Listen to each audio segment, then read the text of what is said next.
ในตอนเช้าวันที่7พฤษภาคม2025อยู่ห้องประชุมแผนกศึกษาธิการและกีฬาแขวงได้จัดพิธีเซ็นสัญญาและเปิดป้ายออนไลน์ผ่านระบบวิดีโอคอนเฟอเรนซ์ระหว่างวิทยาลัยสร้างครูอนุบาล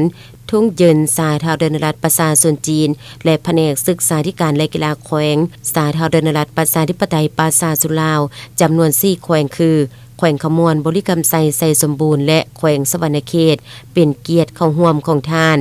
จูเปาเซียนผู้อำนวยการวิทยาลัยสร้างครูอนุบาลทุ่งเยิน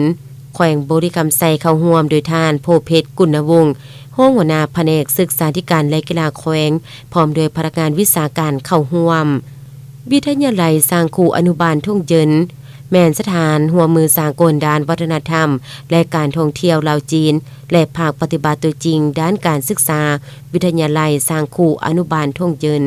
เป็นสถานคนครัวการศึกษาภาษาต่างประเทศและหัวมือสากลลาวจีนเป็นสถานหัวมือแลกเปลี่ยนนวัตกรรมวัฒนธรรมมรดกที่บ่เป็นวัตถุและเป็นศูนย์คนครัวและปฏิบัติตัวจริงในการก่อสร้างบุคลากรด้วยภาษาจีนและวิชาชีพให้แก่4แขวงของสาธารณรัฐประชาธิปไตยประชาชนลาวทั้งนี้ก็เพื่อเป็นการสุขยูอย่างลึกซึ้งในการร่วมชะตากรรมลาวจีนและเพิ่มทวีการร่วมมือด้านการก่อสร้างบุคลากรภาษาจีนและเทคนิควิชาชีพการแลกเปลี่ยนวัฒนธรรมลาวจีน